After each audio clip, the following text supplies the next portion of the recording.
The hardest thing is to stop working and live my life. Because when you're an Hmm. entrepreneur, I know you know this, is if I stop working, income stops coming in. But you got to live your life, right? And you got to Hmm. say, okay, you know what is enough? When is enough enough? Right. You know, if I put food on the table, my wife is taken care of, my grandkids, my children, I'm able to pay for my home. When is enough enough? And for me, that is a challenge because if I stop, income literally stops. Everyone, welcome to the Books and Backbone podcast. My name is Donna Harris. I'm the owner of Bookkeeping Made Simple. And with me is Sam Anderson, owner of Bev Assets. And Yeah. he's got some really interesting products that are coming online. Sam, tell us about yourself. Yeah, well, Donna, first of all, I love being here. Thanks for having me on your podcast. And it's nice to have actually be on another podcast that actually uses Riverside. So I'm familiar with it. A lot of people use Zoom for some reason. I don't know why, but they do. But this is great software. We were just talking about bookkeeping, by the way. Mhm. You do an incredible service. I just got to tell you, the best investment we made this year was around, I guess it was around like February. My partner was really struggling to try to keep up with all the billing, and we have about 100 sales agents across North America, and we have all these Wow. deals, right? So we're Huh? like, hey, we got to hire a bookkeeper. And then the cool thing is we also have a professional accounting firm too. I know you do that. You're a CPA, I believe you said as well. I am not a CPA, but I do have a master's degree in accounting and an MBA. Okay, there you go. So So, we have our bookkeeper that we pay her an hourly rate to do mhm. some things each week just to keep make sure the bills are paid. We use QuickBooks, the whole bit. So I can tell you, people watching this podcast right now, the best single investment you can make is hire Donna, and that's not a And the check commercial. is in the mail. That's okay. That's okay. But That's awesome. Thank you. thanks for having me, and I'm excited to be here. So tell us a little bit about what you do. So I'm a beverage guy. Been Yeah, I see around. Jack Daniels behind you. Yeah, I worked with those guys, the Brown Foreman family, actually for 10 years. I probably it was a good time being with them. But we founded a company called Bev Assets. I have a partner named Alicia Vargo. Alicia, if you catch this episode, just let you know I'm calling you out. But between the two of us, we have about 80 years experience in the business. My background is Gallo, Diageo, Brown Forman, Kellogg's, Coca-Cola Company. I spent the last 10 years of my career with a company called Breakthrough Beverage Group, and Breakthrough is the third largest wholesaler in North America. I exited that company about 3 years ago, and I became an entrepreneur. This is really important what I'm about to tell you, not because I wanted to, but because I had to. Yeah. So, and if I could tell my younger self this, I should have become an entrepreneur a long time ago. But I became an entrepreneur because I had another option other than to put food on my table. And it's important I tell you that story because a little bit about me and about Bev Assets, and I'll stop. You can ask your questions. But we found the company for two reasons. One is to help people find work, and two is to do right by brands. So that's me. We help brands find distribution. We help them find customers.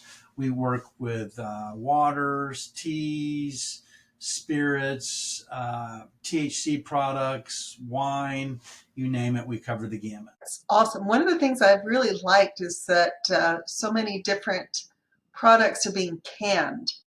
Like they're in a aluminum can that you can just take with you and open when you're ready instead of just like that.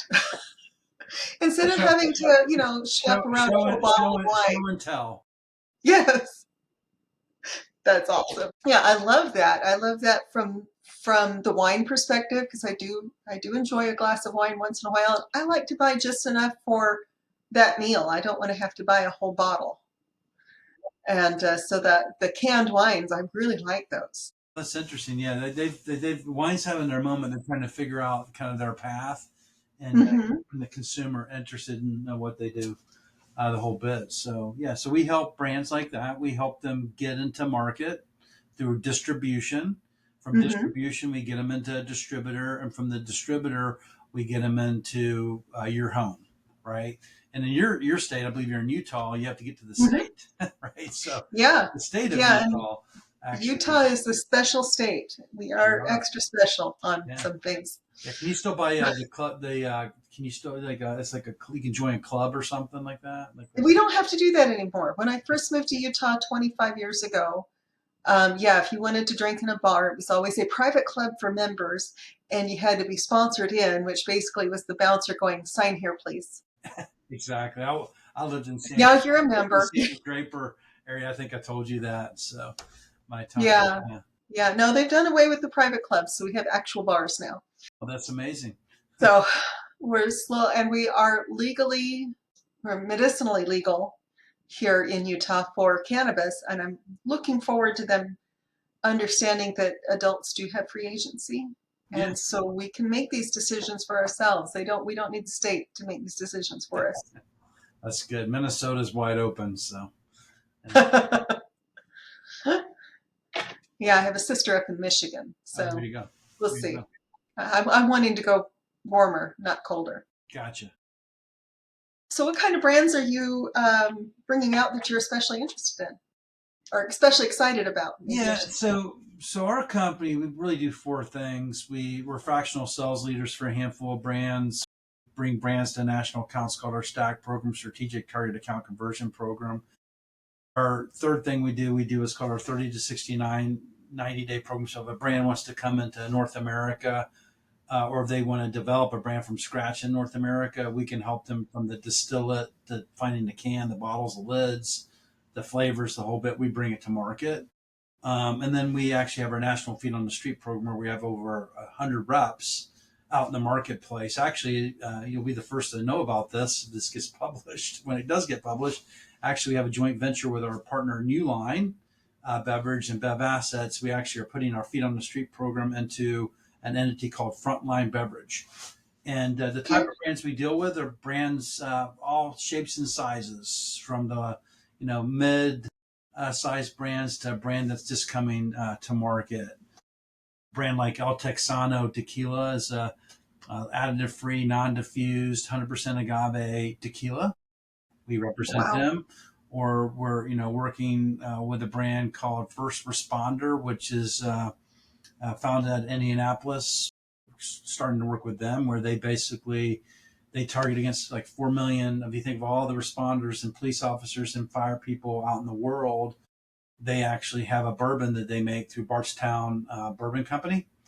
They go Okay. out there and market their product to a cool brand called Lure. Lure, I don't have any cans here, but Lure is a cannabis THC full spectrum product out of Missouri, and we'll bring them to Okay. market as well to beer out of Africa, Tuskers and Star Beers. If you want to come over for Halloween, we probably have some libations that you can enjoy. Unfortunately, I'm too far away for today. True. We should have thought about that, though. We should have had a show and tell. We should. Or I can always We do that. I should. can always show and tell different products. I do unboxing if people send me samples too. I'll do an unboxing video and then use it and review it. Oh, we should have done that So, actually. But I'm more of like you. I'm a service as well. yeah, Christian and I, so we provide a service. We don't own the brands. We represent the brands in the marketplace. I understand that, but still, it's always fun to do the show and tell and explain to people what we have to offer and what brands that I'm talking to people about. So anything I can do to help people that are willing to give their time. Yeah, I got you. So, you said you got into this just a few years ago? I mean, So you've been in the beverage industry the whole time, but you started so out I've on your own. always I always worked for a corporation. My goal was Hmm. always to rise up in the ranks, and I would move my family from all over the place. I lived in Utah, Oklahoma, Kentucky, California, Washington, Oregon. You name a state, I probably lived there, and I moved my family there and my three kids. So I'm very Okay. fortunate to the wife I have that was very resilient and willing to go along for this wild ride that we've had. Awesome. But now I'm an entrepreneur, and And what are your biggest challenges in entrepreneurship? I think it's just keeping positive. Probably the hardest thing is because at 10 o'clock in the morning you could have a 7 alarm bell fire, and you just Hmm. got to weather through the storm of that. To at noon everything is fine and calm. To waking up at 3 a.m. thinking, how am I going to put food on the table? But I think being resilient and just manifesting that it's already happened is really important when you're an entrepreneur. And not Yeah. worrying about what other people think is the other thing. Is there's going to be a lot of naysayers like, Donna, why are you doing this? You should Hmm. go work for someone. For me, I can never go back and work for anybody. I've been woken up, and once you're awake, you can't go back to sleep. It's just the reality. Exactly. Because the 15th and 30th isn't promised, but Nope. but the challenge is for me is really the hardest thing is to stop working and live my life.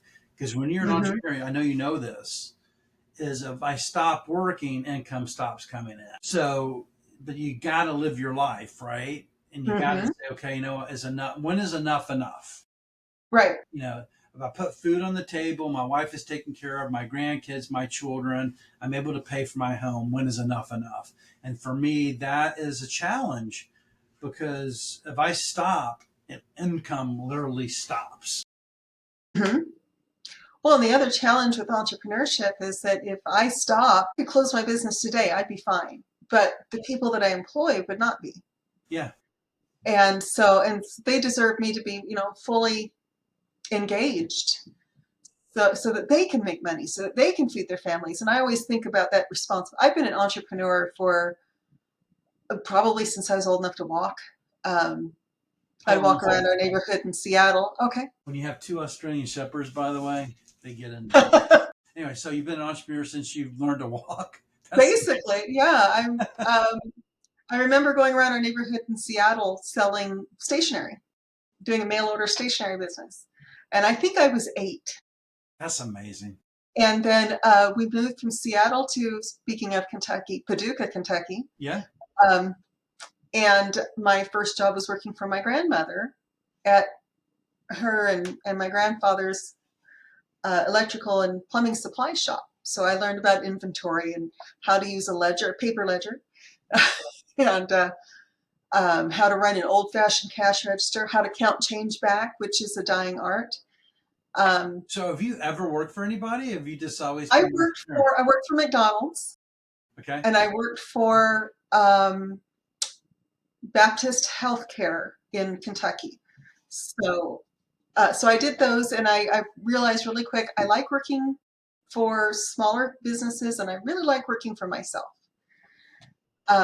Because I can, one of the things I hated about corporate America was having to go hat in hand, my children are sick, please may I go home? And I was like, I'm a grown woman. I should just walk in and say, my kids are sick, I'm leaving. I had to ask for permission. Can you imagine this? Hey, Donna, you're given 7 sick days a year. Wait a minute. I could be sick 14 or I could be sick none. Can I carry the 7 days over? No, you can't. You get 7 days a year. If not, then I'm not paying you. Like that's slavery, by the way. Yes, my daughter has actually lost several jobs because she would get sick. She has seizures. She would get sick, or her car would break down, or her kids would be sick, and life would happen, and they would say, well, you're absent too much. Well, I can I was tell you, like, Bev well, Assets with our wait, you you're not paying her. Just don't pay her for that time that she missed if she's used up her PTO, yeah. Well, and let her be off. well, with the progressive companies, there is no PTO. Just deliver on your Yeah, they promises. do. You Hmm. deliver on your promises. I'm going to pay you what I pay you. If you want to take 10 weeks vacation, take 10 weeks vacation. That's the Hmm. progressive companies. For us, we just care about deliver on your promises. Hmm. You know, communicate to me at least once a week who's you called on, who you talked to, and what the outcome was. And if you can't sell a case, if you can't get things done, you probably won't be with us very long. But you're a partner of ours. You're not an Hmm. employee. You're 1099. Come on board, work with us. We can give you a lot of work. We can pay up to $100,000 a year to go do this work. But you know what? If you're sick, if you want to go to your kid's baseball game, like for me, I'll tell you a story. I'll tell you a story. I was an employee of a large distributor, which you already named the distributor. But when my daughters were in college running cross country and track, every Friday when they'd have the meet or Saturday, but Fridays I'd usually leave work half day because I have to drive to South Dakota or somewhere in the country or fly somewhere, I didn't miss one of their cross country events. And my boss started to question why. And I didn't care Yeah. because They're kids for such a little short time. exactly, exactly. But companies try to own you. And I'm not bad mouthing companies. It's not that. No. But the point is live your life. No one owns you. Like so many people will take a job and if you look at the fine print, the job says I pay you for 40 hours. But Hmm. people will put in 80 hours. I was one of them. I was like, oh, I'm a VP of commercial excellence for North America. I'd be working 80 to 100 hours a week. I've sacrificed everything. I moved my family everywhere. Yeah. I could tell people that if you catch this episode, is make sure you diversify. They don't own you. After 40 hours, Exactly. yeah, after 40 hours, there's 162 hours in a week. Go do something for yourself. Yes. Open up a Yes. bookkeeping business. Open up a real estate business. Do something for yourself. I wish Do I'm something you enjoy. yeah. Do something you enjoy, and that hobby or that side hustle that might turn into something full time for you, and it's a backup plan. Because guess what? The 15th and 30th isn't promised. I'm sorry, I'm just No. animated about it. So That's no, it's I have laughed for about 30 years now and said I'm basically unemployable because I've been self-employed. I work from home. I have my office is in my home. And I'm always afraid to say that because people are like, "Oh, you work from home as a professional accountant?" Yes, I do. I have a whole office here and it's locked. Why would I pay five, six, seven, $800 a month for a room somewhere else when I yeah, have one well, here? we run a very successful business, and guess where I work? Out of your home? I work from home, and guess who's at my feet right now? Yeah, your puppies. Usually my kitty is sitting Yeah, on the desk. yeah, She's two sitting in Australian her shepherds, one on my right and one on my left. I That's wouldn't have awesome. it any other way. People, That's the way to do it. the And then message is no one owns you. You can be an Mhm. employee. They own a portion of your time. What they own is your commitment to deliver your services, which they employed you to do. That's it. Exactly. They cannot Exactly. tell you that you can't do a side hustle. But some people, I don't know if I could do that. They could frown upon that if I post on LinkedIn. If I say something, the company might frown on it. They don't own you. They don't own you. For some reason, people are like, well, Exactly. I just got to be really careful what I say because I could lose my benefits.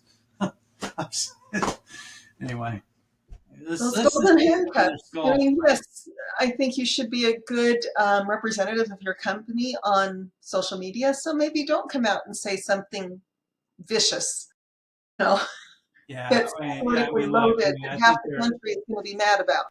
well, there are certain social media rules. I don't know why people would be vicious, but the world we live in, you never know. The world we live in, people are pretty crazy. So I Yeah. would say, be So reasonable. yeah, just be. I don't hate anyone for having different political views than I do, but I also don't want someone to come on and say, "Oh, so and so died. Yay!"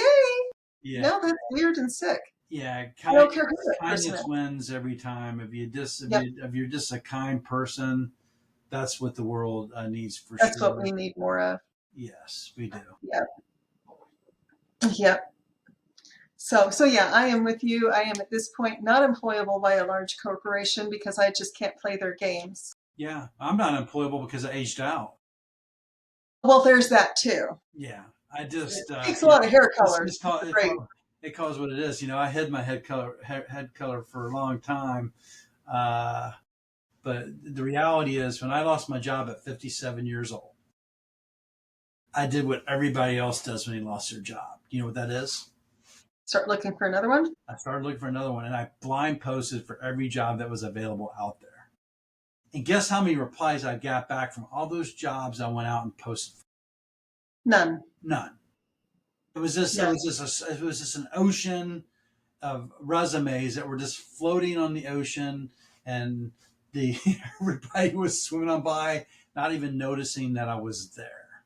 But guess Yeah. what I did about it?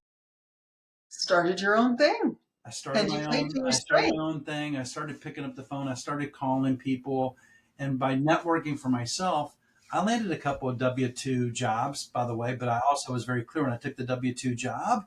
I said, I'm having my own business here. You're cool with that? And they're like, yep, we're cool with it. And so I rode that wave over the last 3 years of getting the W-2 job to help bridge the Mhm. opportunity for me to continue to build my business. And it's really important.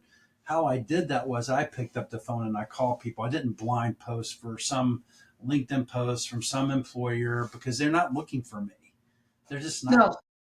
No. They're looking for someone different, probably in their 30s, whatever.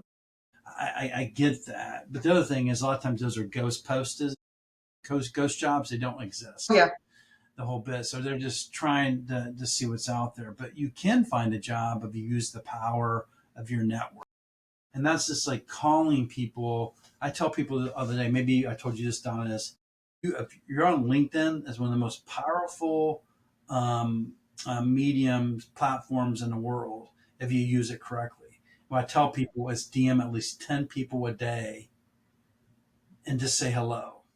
Mhm. At least once a day, something about you or what you're passionate about. I think we talked about this. And when people come visit your site, respond to them, Mhm. right? And then people that you want to respond to them. And the magic happens. I told this to my 31-year-old daughter, and she's in AI, and Huh? she said, "You've changed my life." She's in sales. I'm like, "How do you get sales? How do you build your funnel?" And she's like, Huh? "Well, I'll call people a week." I'm like, 10 people a day. You got to Four work. people a week isn't going to do it. Yeah. Sorry, I keep on No, digressing. no, that's you're totally fine, and I try not to talk over the guests. So, but I have a good friend that lost his job. He was actually separated from the army, and but he doesn't want to do sales, Yeah. and so he won't pick up the phone. He wants to send out the resumes, and I'm like, this is not what it used to be. Why don't you connect him up with me? I might. No, Yeah. seriously, because I'll give him my time, as much time as he wants. I'll walk him through the journey I've gone through, and I promise you, if he listens what I tell him, he will find his next job. 100% guaranteed, and it costs him nothing to do it. And by the way, I paid a guy $2,000 for the advice I'll give to him for free. Okay. I'll let him know. Yeah. Yeah, he's kind of waiting for the phone to call him, and I'm like, this isn't the 80s. This isn't the 90s. It's not going to happen. No, and look, recruiters do provide a service. Mm-hmm. They do. But the reality is, even with recruiting, you got to stay on top of them too. Get them to work for you. Make sure they're retained as well. Mm-hmm. If they're not retained, don't waste your time. But if they're retained, work them, because you have a certain skill set that they're looking for. And he's a veteran.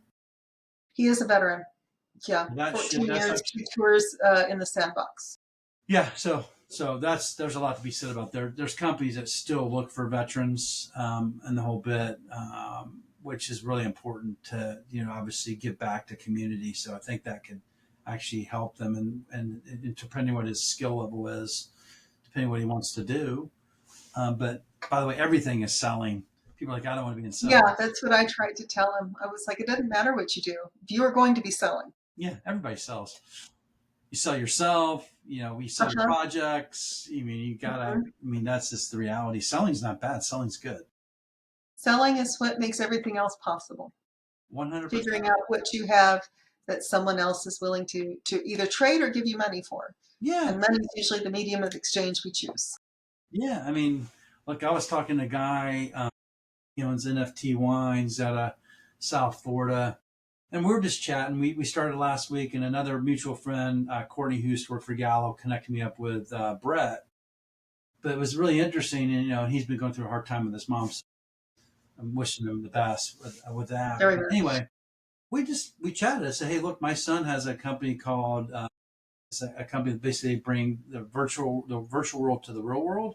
He's like, oh Hmm. man, so like Web3. I'm like, yeah, this is like Web3 design a whole bit. So I'm looking at his thing. I'm like, well, like, how do you activate Web3? And they do it more for like ordering kind of online. And I'm like, well, what my son does with Regami is they actually go out in the world and think about treasure hunt. So you go find that product in the world. So you drive trips where they can win money, where you can spend Hmm. that money in the account, right? And no one's doing it.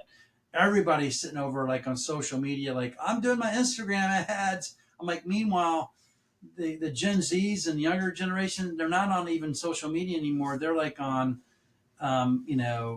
Discord, and they're Uh-huh. doing NFTs and trading over here. So we play in that arena too, by the way. So I'm part of a Oh, company. that's awesome. Yeah, I'm part of a company called Drinksify, which we are a blockchain NFT. Part of another company called Regami. So we do. I'm a serial entrepreneur now. It's addicting. Yeah, it's well, yeah. And again, remember I told you, I said if I stop working, I don't make money. I'm also I Hmm. don't. I tell myself, got to diversify. Got to diversify. I'm like, well, what does that? Yes, So I'm asking, absolutely. what do you think diversify means?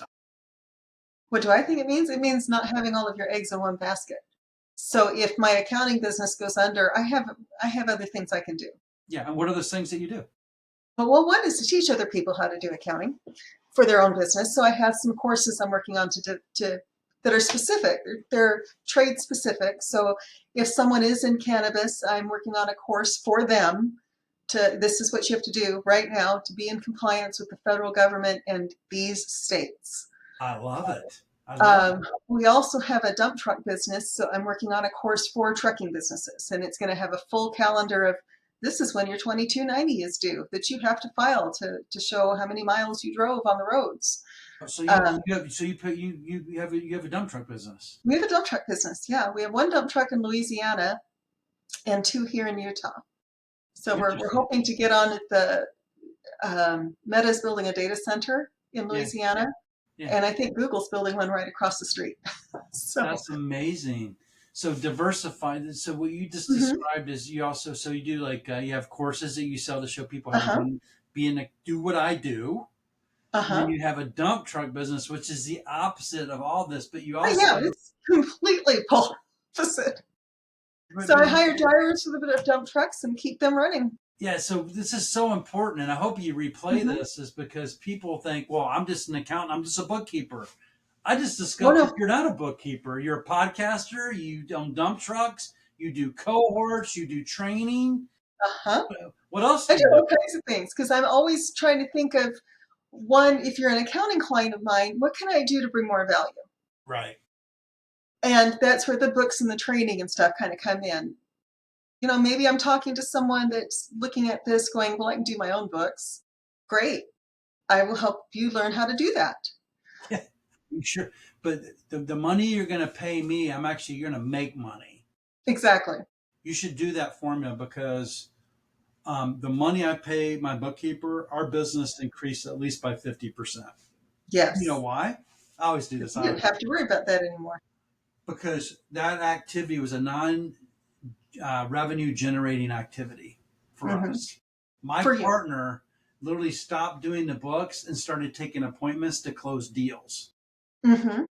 So we got more business into our end because my partner's a great closer. Okay. So what she is, she's a hunter and she's a closer. I'm a hunter. I'm not a That's closer. awesome. I'm more of a I'm the strategy guy, the pricing guy of the team, the whole bit. But my Uh-huh. partner, when she gets someone on the line, she's like, "Here's how I can help you." It's like the second coming of Jesus Christ. I'm sorry That's if you're not awesome. religious, but my point is that people like we're think of us as like she's like an evangelist, right? And she Hmm. creates a bunch of apostles that Uh-huh. actually believe in what we're doing. So, but I love That's the the way fact to that do it you too. And then you send them out. yeah, you send them out into the world. Any other businesses you're involved in? I'm just curious. But right now it's just the dump trucks and then the different facets of accounting. Yeah, did you And just wake up one day and say I'm going to go buy a dump truck? well, the funny thing about the dump trucks is that my husband was in finance for 30 years. He was in options. He traded options, futures, and foreign exchange. Wow. I mean, so he was working 21 hours a day, and this was when he was married the first time. So it Yeah, was before I got to know him. yeah. He had Then he started selling business opportunities. And the problem with that is that people will buy into, yes, I want to learn how to run a business, but they don't do the work. So Right. they were people saying, I bought the opportunity, but I wasn't getting any help. So he had several companies that he worked for go under. And he said, you know what? I want to do something that just gets my hands dirty. I want to drive dump trucks. So so So so I want to make sure like dump truck. So is this like it's not like the dump truck that comes in and picks up your trash. That's a trash truck. That's a trash truck. Okay, so No, these are dump dump truck, you say trucks. like They, I'm they go trying to to get. construction sites Okay, and they will either haul out concrete and asphalt that have been removed, and got it. then, Yeah. or they will bring in fresh asphalt to be laid, or fresh concrete, or dirt, a lot of Oh, fill you own dirt, those big dump, those big real ones. big ones. Yeah. Is he out there driving it? Not right now. He's been under the weather a little bit, but Okay, he will be next week. funny. And so and So yeah, this is in where are they located? one is in Monroe, Louisiana, Okay, and two are here in Lehi, Utah. and you have a couple employees that drive the trucks then. Huh? Yep. And then how it gets filled? It gets like a crane comes in and fills up the stuff in the dump truck or something. They usually have an excavator that loads the dump truck, and Yeah. We and just had he our would, roads done, so I think like roads they had to rip up all the concrete and stuff, yeah, and then you had the and dump they'll truck. have like a bobcat or something that'll scoop all Yeah, that up and they'd throw it scoop in it the up, dump. or they bring in the dirt to lay down in the dump trucks as Hmm. well. Yeah, A little bit, yeah. yeah. So his job is to find the jobs, and then my job is to run everything else. That's So, amazing. I mean, so what's important about this though is that you're diversified. mhm. And I did a post on LinkedIn, and the guy's been looking for a job since I don't know 2 years or something. And I posted about like, get the job, keep your job, but diversify. Do a side hustle. He's like, well, what does that mean? And I had to explain to him exactly what we just discussed: is do things you like, and you can diversify without busting the bank either. Like I'm like, you can go get your real estate license. Like I'm a fully licensed insurance agent, by the way. I Hmm. was licensed at one point in like 25 states, and I was Uh-huh. appointed by I don't know 20 or 30 different lines that I could write. Right? You're like, Uh-huh. wait a minute. So you sold insurance too? I'm like, yeah. If you go look at my LinkedIn profile, it says Health and Life Insurance of Minnesota. That's awesome. Yeah, That's really the way to do it too, yeah, is because if one, if in the wintertime when dump trucks aren't working as much in Utah, we have that's usually about the time tax season's coming around. And that way it evens out the income and it makes it a little bit easier. And you don't have to be so crazy as to go from construction accounting to construction. You just have to think ahead of, okay, if when's this busy season and when's this busy season? that's a And good do I point. want to drive the truck, or do I want to do the accounting, or do I want to hire other people and then supervise? And I would say start with you if you're if you're trying to do a side hustle. Learn the business, and then it's much easier for you to hire and train. So for so many years, I would work with these reps, because I lived all over the country and I had big titles, and I was all like, "Hey, I'm vice president of this and field marketing of that," and I'd work with these reps and I'd get to know them, and a lot of them would have like, "Yeah, I rehab homes on the weekend. I own apartments, the whole bit." Those guys are doing really well right now. Because guess what? Yeah. That one home they were renting became an apartment. The apartment became a complex. The complex became a mall. Hmm. Mall became a whole development. Like some of these guys are That's a doing really great way well. to do it. Right. Another great way is to buy the indexes, the By the stock index. indexes, and hold them. That Okay. was one of my kind of my gripes with my husband. He was trading, so it Yeah. was constant. And Yeah. I was like, why don't you just buy it and hold it for 25 years? Yeah. Or It's only going to go up. the ones that pay, what's it, not residuals, what do you call them? You get paid every quarter. Dividends. But dividend stocks are great. It's like, yeah, the Yeah. market's down, but I'm still getting my dividend.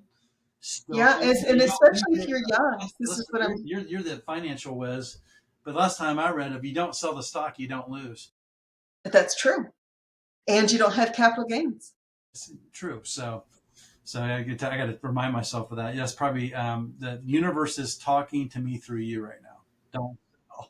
Well, the nice thing about capital gains is they're always taxed at a much lower rate than your normal tax rate. So the highest capital gains rate for an individual is 25%. Oh wow, Most people don't pay anything wow, amazing. unless it's the bulk of their income, and there's some exceptions. But most people that buy and sell stock really don't pay much. Partly because most people that I see that buy and sell stock, they buy high and sell low. And I'm sitting here going, I think you have that backwards. Or they have some financial advisor saying, "Oh, you need to take a loss on this one to offset." And I'm like, "That's stupid. Just pay the tax." Yeah, it'd be interesting. Um, We created our with our joint venture. So we maintained our. We're an S corp mhm. LLC. Our partner is, but the entity joint venture is a partnership. And then they'll do. You're going to have to correct me, but I believe we do like a form 1065. They'll do a K1 out to the business a little bit. So we'll see how that goes. But I'm sure one of the things we got to look at next year is because our goal is to run this for another 5 years, and then probably sell it, exit it, hand it off to someone. But I know from a retirement standpoint, there's a lot of things that we didn't take advantage over this last year, but we needed to get the business up. But now we're going to look at, there's an opportunity to kind of basically not have to pay taxes by protecting our, putting that into our retirements versus giving it to the government. And there's ways to do that, Mhm. I guess. So you would know. Yeah, I've had people laugh at me because I say, "I want $1 million tax bill." And they go, "What?" Well, do you know how much money you have to make to have $1 million tax bill? I'm okay with that. Yeah. And I know how to structure it so that I pay as little as possible to Uncle Sam. That's the importance of you, right? I Yeah. don't know how to structure it. If I told you I did, I'd be lying to you. I don't. And that's something we got to look at into next year in terms of that. I believe there's opportunity with the joint venture to do that Mhm. in terms of how we can move our income around. So we'll have to talk to RGO as our accounting firm that we use. Oh, okay. But happy to connect you up with our clients, by the way. We Oh, talked that'd be about it last awesome. time, so I just Thank need you. to, matter of fact, even put you on our website. Happy to do that as well. That would be awesome. Thank Yeah. you. Oh yeah, one hundred Thank percent. you. We'll do the same. So, um, what's been working really well for you right now, and what's been frustrating? What works is I got a great partner. If you're going to do a business and you're going to go into business with someone, make sure you have a partner you get along with. Hmm. She refers to herself as my work wife, so I guess I'm her work husband. And she gets along with my wife, and that's good. Um, so I think that's working really well. I think the other thing that's working is we love the clients that we work with, and we've chose to stop working with clients that don't like us or we don't. And that's what's really working well is that we have the business courage to just say, you know what, we're not the right stop for Yeah. you. To be able to just look in the mirror and say, hey, we're not going to hang on to this. I'll let it go. We always laugh. I feel like we're on an episode of Seinfeld. I don't know if you've seen the episode. It's called Even Steven. And he's walking down the road and he loses a 20. He goes, oh, man. And then he gets another 20. He goes, oh, 20. So it's kind of a bit of a revolving door, but that's getting better. I think we get more wins than we do losses. Hmm. But the reality is to accept the fact is that you just got to keep on moving. Yes, I found that if I slow down on the marketing or I slow down on any aspect of the business, it tends to wither on the vine. Yeah. Yeah. So, You I'm very definitely, you got to reliant on good employees. look. Yeah. I mean, I'm like today, it's funny. I went for my 5 mile walk. It's great. That's working really well. I'm able to just go for a walk and I want to go for a walk, which is nice. Came home, made some pancakes, and somehow I guess I got a sugar high or something because I like about 12 o'clock. I'm like I snuck over to the bedroom, laid down, put my head down for a minute, and I knew how to call at like 1 o'clock. Uh, to take the call and stuff like that. And I'm glad I did. And at 2 o'clock, I took a call to respond to Bourbon. But man, I didn't feel like I was feeling kind of cold. It's rainy out, and I was like, Huh? maybe I should just like crawl into bed and call it a day. But I didn't. Uh-huh. So I can totally relate with you. Sometimes you don't feel like going. You just got to keep on going.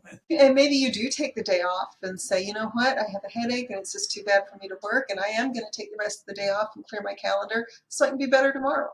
Yeah, and that's. I mean, I think that having the being able to be aware, self-aware, like what, Hmm. I'm not going to offer any value to anybody today. I'm just going to just close this shop down. Exactly. Yeah, I got to be Exactly. better at that. Yep. So, well, do you have any stories you want to share? Well, you tell me your stories. I have it. So you went My from stories. so wait a minute. So you're not from Utah. I was born in Provo, Okay. raised in Seattle, went to high school in Paducah, Kentucky. Okay. I've lived in Germany, Watertown, New York, um, Utah, and we are thinking about moving somewhere else just for the sake of it. Oh, so because you So, both don't, you're not tied to you. no, we don't have any. I mean, my dad lives in Kentucky. Um, one of my sisters and one of my brothers lives in Utah. Okay. Another brother lives in Idaho Falls. Um, a sister lives in Michigan. A sister lives in Washington, D.C., and a sister lives in Lexington. It's a big family. We have like six brothers. We're all over the place, Yes. though. So I'm like, wherever I go, Did I I'm, count six? well, there's 8 of us. So at least don't think. A true story. And I have another sister in Paducah. True So story. it's me in Utah. Number 2 is in Paducah. Number 3 is in Atlanta. Number 4 is in Utah. Number 5 is in Idaho Falls. Number 6 is in Utah. Number 7 is in Michigan, and number 8 is in Washington, D.C. That's amazing. So this, and they're all naturally born. Hmm. Your mom. From the same parents. Yeah, That's single birth. amazing. So Yeah. my dad had six brothers and sisters. I had six brothers and two sisters, whatever. But anyway, so I moved to Utah. Susan, I moved to Utah. Who moved me there? Diageo. Whatever. I was working inside American stores at the what was called the hardware building in downtown Salt Lake City, Utah. Okay, yeah. But anyway, so we start looking for homes when we moved there. And we start going to these homes, and they'd have like 5 or 6 bedrooms in these homes with a couple bunks in them. And I'm like, what is this about? And that's pretty normal in Utah where people have big families, People have big families here. right? And then the other thing that was pretty amazing, so it doesn't surprise me the number of sisters and brothers you have. But then I go downstairs, and there's this thing called cold storage Hmm. and a whole bit. I have a cold storage room too. Yeah, because do you use it? I just use it for regular storage right now, but a lot of people use it for food storage. Yeah, yeah. I mean, yeah. So it's just amazing the things I learned from like the whole bit. And then each neighborhood has a Uh-huh. bishop. Uh-huh. And I'm not Mormon. I had a lot of friends that are Mormon, but like the bishop knew who we were for sure in the neighborhood. He made a point to make sure he knew everybody in that neighborhood. Oh, and you had a really good one. So Yeah, I mean, but not all of them are that good. Most of them are. yeah, I mean, I think he showed that he cared. He knew his neighborhood, sense of community, the whole bit. So, but yeah, I mean, I tell you, when the world ends, the Mormon religion and the Mormons will survive the end of the world. Is what I learned. You know, so Yeah, yeah, but I am kind of a lapsed Mormon. yeah, I grew up in the church, which is one of the reasons I came to Utah. And also one of the reasons why mom and dad had such a big family. And I laugh and I'm like, all of my friends are either Mormons or Catholics. yeah. And maybe it's the big family thing. Well, you know, you never take a Mormon and Catholic fishing with you. You know why? You have to take 2 at a time, Take it two at a time, right? or they'll drink all your beer. Drink all your beer, smoke all your cigarettes. I grew up Baptist. Obviously, Oh, so did my parents. never take a Baptist person on your boat with you because they'll smoke all your cigarettes and drink all your beer. True At least with 2 Mormons, one is going to be watching the other one. So that's that is funny. Yeah. So no, I mean it's been a wonderful discussion. I mean, I'm so glad you came on. Thank you so much for finding the time. yeah, and I would definitely want to help you make any connections I can. Your story is wonderful. We'll have to have you on my podcast. We have a podcast. Oh, yeah, I would love to tell it. Yeah, so you know, and obviously a lot of our clients are looking. I don't think we've had a bookkeeper on our podcast to talk about what that is. And Okay. I wouldn't frame yourself as a bookkeeper. Frame yourself as something else. Well, I usually say I'm an accountant.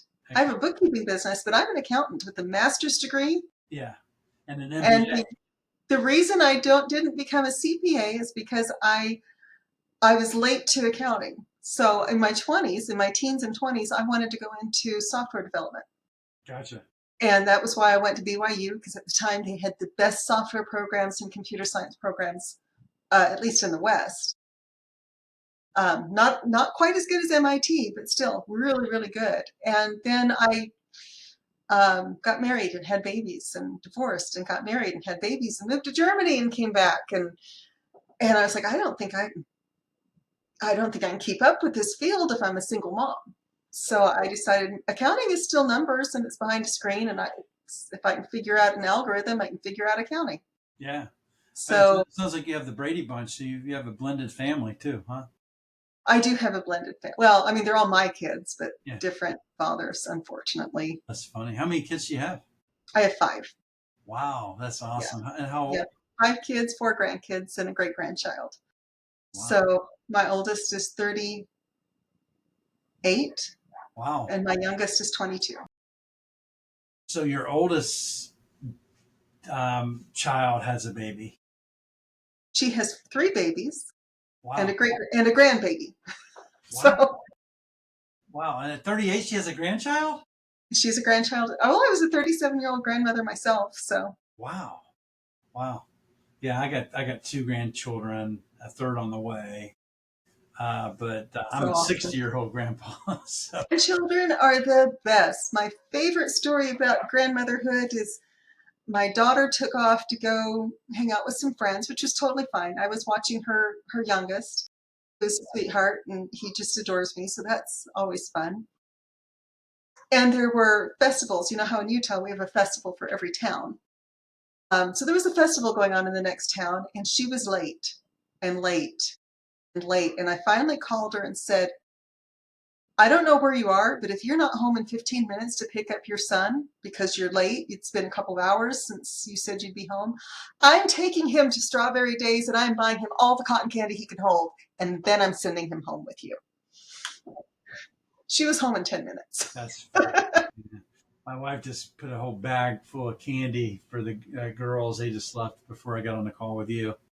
I got a 3-year-old and a 5-year-old Fun. girls, and obviously Susan's big into Halloween, but yes, a big bowl of candy. And she put all the candy in for them to take their little bags. So I'm like, they're gonna have plenty of candy tonight. They don't need more, but Grandma wanted to give them some more candy, so that's what she did. Yeah, I always overdo it on the candy, and I'm always excited to see the kids in their costumes. Yeah, well, I had two Reese's peanut butter cups so far and a Milky Way.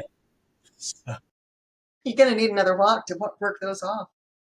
I will. I will. I will. Well, this has been great. Yeah, I thank you for so much for bringing me on. I really do appreciate Thank you so much. It's it. Yeah. been an absolute delight, and I'd love to have you on again sometime. Yeah, and I know how this works. I have to remain on the line so the upload completes. Yes. I'm going to go ahead and end the recording. Thank you all for watching, and we will talk to you soon. See you, everybody. Bye bye. Stop. Stop.